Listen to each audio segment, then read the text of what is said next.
Dubai real എസ്റ്റേറ്റിൽ ഒരു career start ചെയ്യണം, അതുപോലെ റിയൽ എസ്റ്റേറ്റിനെ കുറിച്ച് പഠിക്കണം, ദുബായ് റിയൽ എസ്റ്റേറ്റിനെ കുറിച്ച് പഠിക്കണം എന്നൊക്കെ പറഞ്ഞ് ഒരുപാട് പേര് എനിക്ക് മെസ്സേജ് അയക്കാറുണ്ട്. അപ്പോൾ ഈ റിയൽ എസ്റ്റേറ്റിനെ കുറിച്ച് പഠിക്കുമ്പോൾ ആദ്യം നമ്മൾ മനസ്സിലാക്കേണ്ടത് റിയൽ എസ്റ്റേറ്റ് എന്ന് പറയുന്നത് ഒരു മീഡിയേഷൻ ജോബാണ്.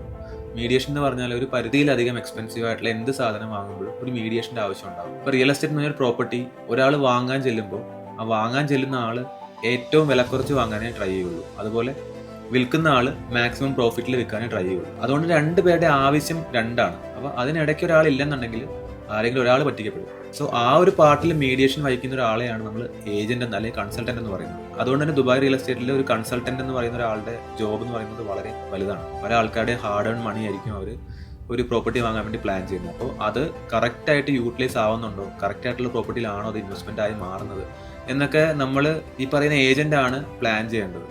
അപ്പം ഒരു പ്രോപ്പർട്ടി വാങ്ങാൻ വേണ്ടി ഒരാൾ അപ്രോച്ച് ചെയ്യുമ്പോൾ ആ പ്രോപ്പർട്ടി ഏറ്റവും വിലക്കുറവിൽ വാങ്ങിച്ചു കൊടുക്കാനാണ് ഏജന്റ് ഹെൽപ്പ് ചെയ്യുന്നത്. പ്രോപ്പർട്ടിയെ കുറിച്ച് ഒന്നും അറിയാത്ത ഒരാൾ ഒരു പ്രോപ്പർട്ടി വാങ്ങാൻ വേണ്ടി പോയി കഴിഞ്ഞാൽ എന്തായാലും അയാൾ പറ്റിക്കപ്പെടും. അപ്പോൾ ആ പറ്റിക്കപ്പെടൽ ഒഴിവാക്കുക എന്നുള്ളതാണ് ഈ ഏജന്റിനെ കൊണ്ട് നമ്മൾ ഉദ്ദേശിക്കുന്നത്. അപ്പോൾ റിയൽ എസ്റ്റേറ്റിൽ ദുബായിൽ വർക്ക് ചെയ്യണമെന്നുണ്ടെങ്കിൽ മാർക്കറ്റ് നോളജ് വളരെ ഇമ്പോർട്ടൻ്റ് ആണ്. കറന്റ് സിറ്റുവേഷൻ എന്താണ്, ദുബായ് റിയൽ എസ്റ്റേറ്റ് ഏത് ഡയറക്ഷനിലേക്കാണ് പോയിക്കൊണ്ടിരിക്കുന്നത്, ഇതെല്ലാം പ്രോപ്പറായിട്ട് പഠിച്ച് ഓരോ ലൊക്കേഷന്റെ റിട്ടേൺ ഓഫ് ഇൻവെസ്റ്റ്മെന്റ്, ക്യാപിറ്റൽ അപ്രീസിയേഷന്റെ സാധ്യതകൾ ഇതെല്ലാം പഠിച്ചിട്ട് വേണം നമ്മളൊരു ബയ്യർക്ക് നല്ലൊരു പ്രോപ്പർട്ടി സജസ്റ്റ് ചെയ്യാൻ. അല്ലെന്നുണ്ടെങ്കിൽ ആ ബയ്യറുടെ പൈസ നഷ്ടപ്പെടാനും സാധ്യതയുള്ളൂ. അപ്പോൾ നമ്മളുടെ ജോബ് എന്ന് പറയുന്നത് കാണുമ്പോൾ വളരെ ചെറുതാണെങ്കിലും അതിന് വലിയൊരു ഇമ്പാക്റ്റ് ഉണ്ട്.